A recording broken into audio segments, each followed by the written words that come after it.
up, y'all? Kedar, aka KD Smooth, back with another video, and this is my bass collection. Now, a few months ago on my guitar collection video, I told y'all that I would do a whole nother video on just my basses. And in this video, I'm just gonna be really focusing on my guitars, not my basses, because I can make a whole nother video on my bass collection, and I will.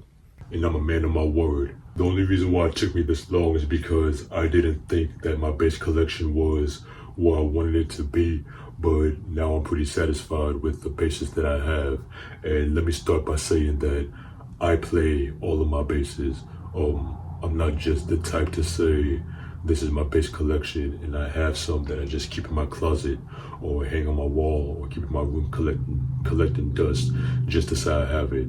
I literally play all my basses. So without further ado, let's get right into it. Alright, so first up is my Ibanez SR 505. My 5-string that's been holding it down for me for a while. Now, if you know me, you know I've always been into 5 strings.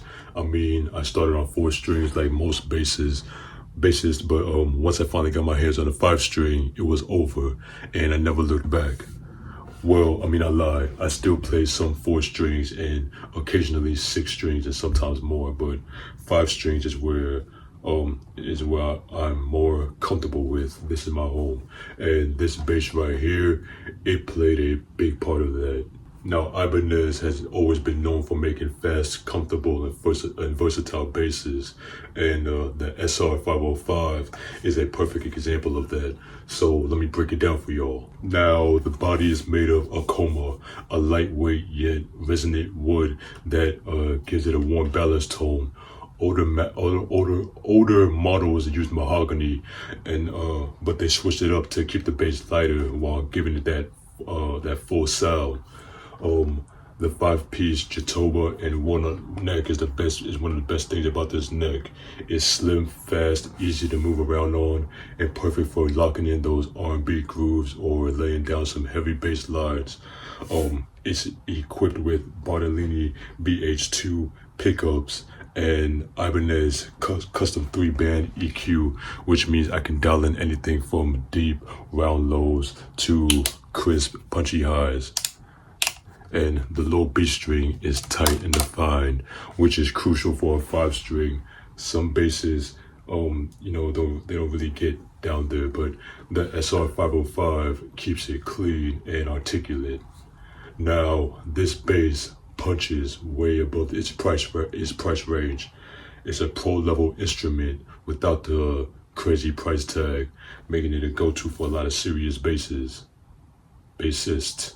So I've always been into 5 strings, like I told y'all earlier, but when it was finally time for me to grab one for myself, I went to something that felt right.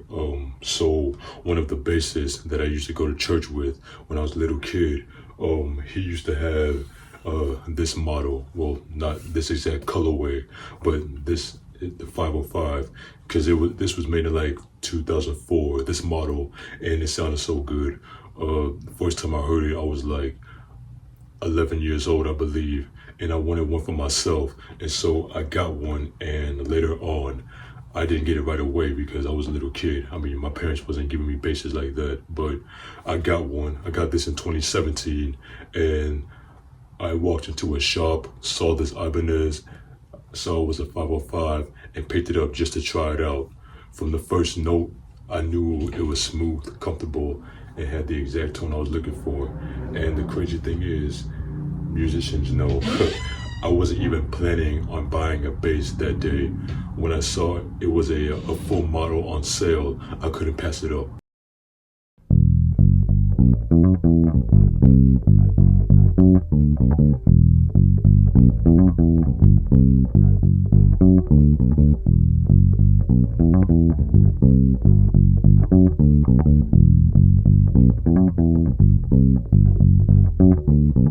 Alright, next up in my collection we have my Ibanez SR 655E, a 5-string that delivers both modern versatility and classic tone. Now, unlike the usual Bartolini or Ibanez stock pickups. This bass comes loaded with Nordstrom big singles, which delivers a powerful, punchy, and articulate tone, perfect for cutting through any genre. The ash body gives it a balanced tone with a solid look and bright highs, while the walnut top gives it a sleek, natural look. The SR series is known for its steadfast neck and the five-piece Jatoba walnut neck on the bass, and it makes it bass playing effortless and even within standard range. Now, this bass comes with active and passive switch, and then also a 3-band EQ. Pretty much the same like my SR 505, but yeah, I mean, despite the big tone, it's super white late, making it comfortable for long gigs and recording sessions. Like, I could literally just work with this thing with one hand, and it's not a big deal for me. I mean, I'm a strong guy. I mean, I ain't the Hulk, but I'm a strong guy. And yeah, my Ibanez 655E. Now, when I got this, I was looking for a 5-string that had both modern feel and a classic tone. My 505, is cool and everything, but I don't know, it's just something about this 655E that it spoke to me. It hit different, and this bass checked all the boxes. I wanted something that could give me a clarity and growl of a jazz bass, but still have that fast Ibanez playability that I love. I remember walking into the store, testing out a few basses, and when I plugged this one in, those Nordstrom pickups just hit differently, and it had that extra bite, that definition that I was looking for, especially on the low B string. And after going back and forth, I finally made the move, and ever since, it's been one of my go-to basses, whether I'm in the studio or playing live gigs. This is just them side by side with each other. My 505, SR 505, and my 655E. I mean, you can really, it's Ibanez. The model is similar, but you can really tell that, look closely, you can see the pickups are different. The Nordstrom pickups, oh no. Anyway, the Nordstrom pickups on the 655E and the Bartolini pickups on the 505, you can see the difference, and you're about to hear the difference too.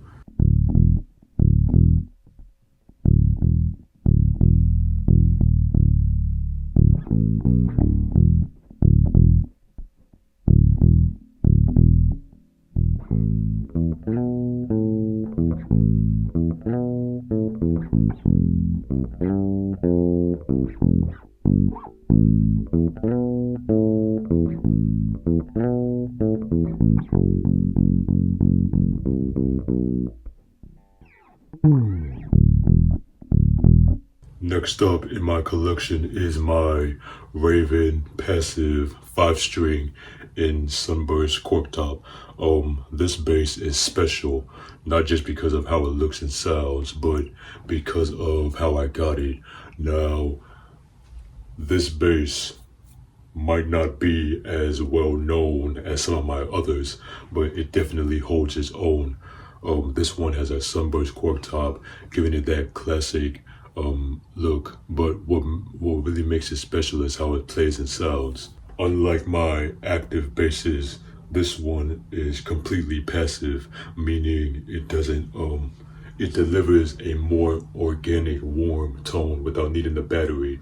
It's all around pure, old school bass sound, and the Sunburst cork top doesn't just look good, but it adds a bit of brightness and smack to the tone, balancing out the warmth of the passive pickups. And while it's its own thing, the Raven 5-string has a familiar feel for anyone used to jazz style basses, bassing with smooth playability and good responses. And even though it's passive, this bass can still cut through in funk, R&B, gospel, and even rock settings, thanks to the clear articulation and deep, rich lows. Yeah, I know Ravens aren't as common as some other brands, so this definitely stands out as a unique piece in my collection. Now, this bass was actually a gift from one of my closest friends and bandmates at my church. He's like a big brother to me, one of the coolest guys ever.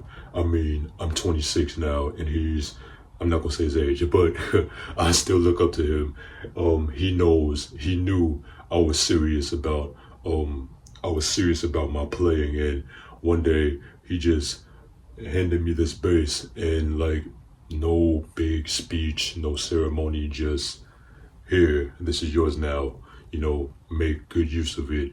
And that moment stuck with me because it wasn't just about the bass, it was about the bond that we have through music and just friendship. I still play this bass with pride, and every time I pick it up, it reminds me of the lesson I've learned from him on and off the stage. But and he's very much still here too. Let me just clarify. He's still here. I know it sounds like, yeah. Moving on.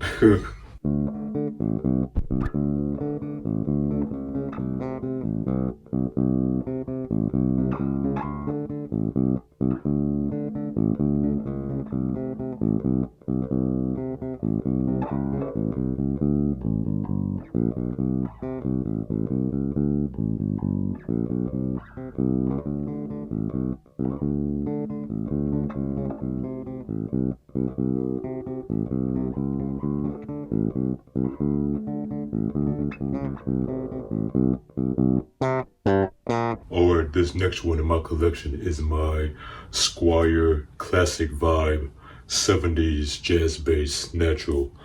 That was a mouthful, but this one is especially, not just because of how it plays, but because of how long I've had it. This is special, and this is actually my very first bass. It's been with me since I was 8 years old.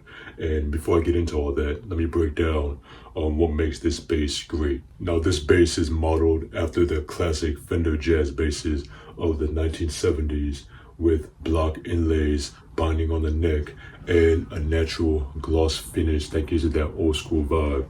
The maple fretboard not only looks clean, but also adds a bit of a brightness to the tone, making it perfect for funk, R&B, and slap bass. The dual Fender design, Alnico single coil pickups give it that signature jazz bass growl, whether you want deep lows or punchy mids or crispy highs. This neck is fast and comfortable, great for smooth runs up and down the fretboard. The slim C-nut profile, I mean, I love it. And this classic vibe series is known for offering Fender quality at a lower price, making it a solid choice for beginners and pros alike. So, just like me, I would definitely recommend this bass for someone who's looking to play bass or like beginning playing the bass. Can never go wrong with can never go wrong. Wow, we keeping that. You can never go wrong with a Squire. People be sleeping on Squire, but I've been making some Squires sing lately. Just say it. But like I said earlier, this bass means a lot to me because it was my very first bass, and it was a gift from my dad. When I was just 8 years old, I had just started getting into bass, and I was already playing guitar because my grandfather played guitar, so I already played because of him, and then I was playing drums too. So by the time I was 8 years old, this was the third instrument I picked up, and it took over my life. But like I said, I just started getting into bass, and my dad saw how serious I was, surprised me with it. I still remember the moment he brought it home, opened up the case, and there it was, this clean, natural finish jazz bass. From the second I picked it up, I was hooked. This was the bass that started it all for me. And listen, if you think I'm a handful now, 8 years old, I really did think I was Marcus Miller. I mean, nobody's gonna ever be like Marcus Miller. But to me, Marcus Miller is my second favorite bassist. James Jameson's number one on my list. Y'all know that. But Marcus Miller, yeah, he's definitely up there. And even after all these years, this bass still plays great. And every time I pick it up, it reminds me why I fell in love with the bass in the first place. Bars, yo. Hey, yo, subscribe for that one. Y'all gotta subscribe for that one. My favorite bass, and it reminds me why I picked it up in the first place. Come on, man.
Alright, next up, speaking of Marcus Miller being one of my favorites, we have my Marcus Miller Sire V7. Now, this bass brings that classic jazz bass tone with modern versatility. If you know anything about Marcus Miller, you know he's all about smooth playability, punchy tones, and expressive dynamics. And this bass delivers exactly that. This bass right here is my workhorse. This is what I play when I'm doing gigs or like recording in the studio. I practice with this bass, but this bass was co-designed by Marcus Miller himself, and blending that vintage jazz bass feel with modern features for ultimate playability and tone control. Perfect. The alder body gives it that warm balanced tone, while the maple neck with the satin finish makes it smooth and comfortable to play. One of the standout features is the rolled edges on the fretboard, making it feel, broken in and super comfortable right out of the box. These pickups deliver a full dynamic jazz bass sound, whether you want deep, warm lows or bright, snappy highs. These pickups are Marcus Miller Super J Revolution pickups, and I love how this bass sounds. The onboard 3-band EQ and 18V preamp lets you shape your tone any way you want, but it also has a passive mode, so you can get that pure vintage jazz bass tone when needed. And this thing is a slap monster, perfect for slapping and fingerstyle actually. Whether you're laying down smooth R&B grooves, smooth jazz, or popping out slap lines, this bass responds beautifully to every touch. And so far, this is my favorite bass that I have in my collection. I can't explain how much I love this bass, and it's a nice ebony color. That's her name, by the way. I name my basses, so yeah. But that nice ebony body. Why can I speak today? That nice ebony body with that maple neck. Oh my God, she's beautiful. This is a fine bass. Yeah, definitely one of my favorites. Well, is my favorite for now. Now, when I first heard that Marcus Miller was coming out with a signature bass outside of, working with Fender, because that's who he, still originally signed with. But I had been eyeing a Marcus Miller bass for a while, and when I finally got my hands on this V7, it didn't disappoint. I mean, I wanted something that could give me that classic jazz bass live with more versatility and this bass checked every box. When I first plugged it in, I was blown away by how much control I had over the tone. The EQ was powerful, and the rose fretwood edges made it feel so smooth to play. It instantly became my go-to basses, whether I'm playing in church, the studio, live gigs, whatever. This is my favorite to play any genre in, and every time I pick it up, I'm reminded why Marcus Miller is one of my biggest influences and one of the greatest to ever do it.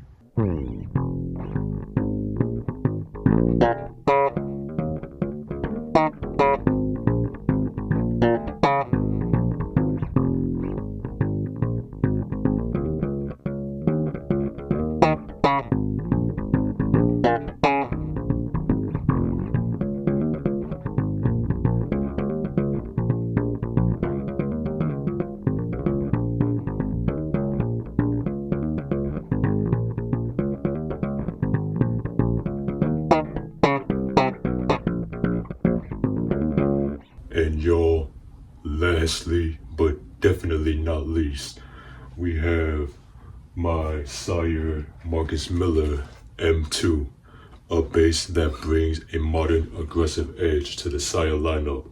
If the V7 is all about that classic jazz bass vibe, the M2 is its sleek, futuristic cousin, built for punch, speed, and versatility.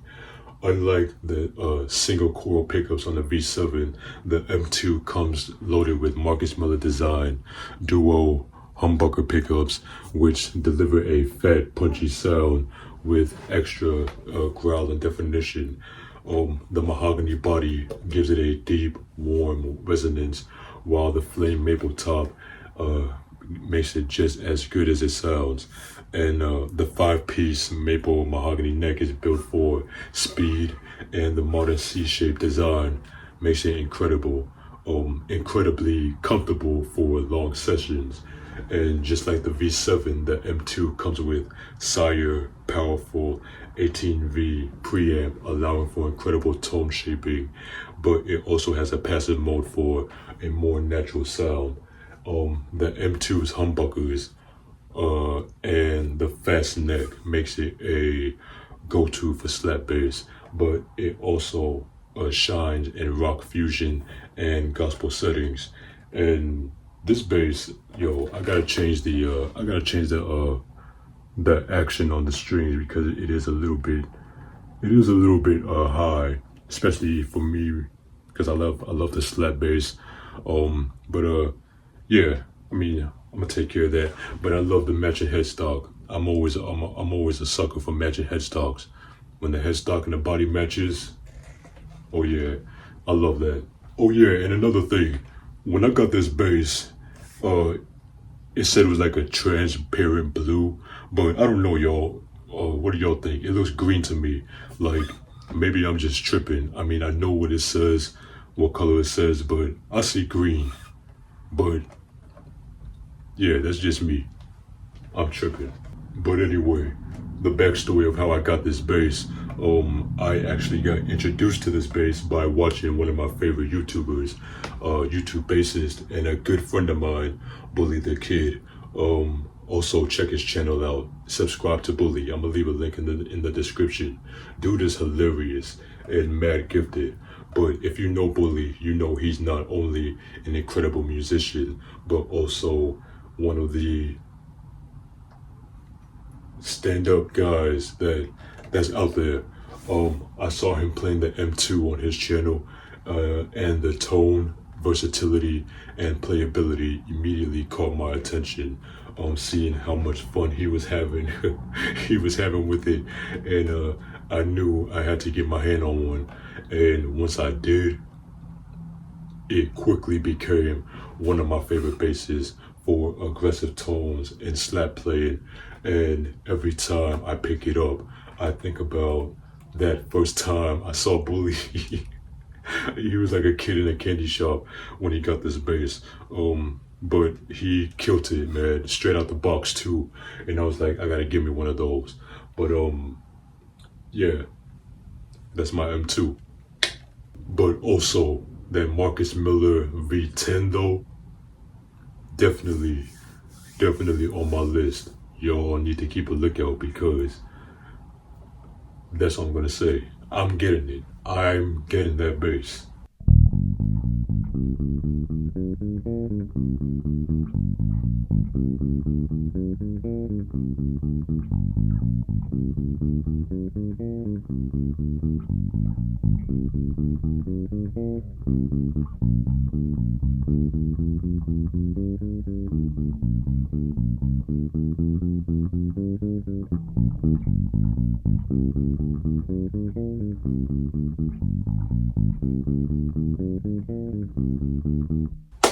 Alright everybody, that's it for this video. Let me know in the comments what you think about my bass collection. Do you have a favorite, or is there a bass that you think I should add to it? And also make sure you follow my social medias, my Instagram at kdsmooth112_ and my TikTok at the name's kdsmooth. And please give this video a like, and y'all be good to each other because the Lord knows y'all have been good to me. I'll catch you on the next video. Don't forget to also share. Alright, Kedar, aka KD Smooth, signing out. Peace and God bless all y'all.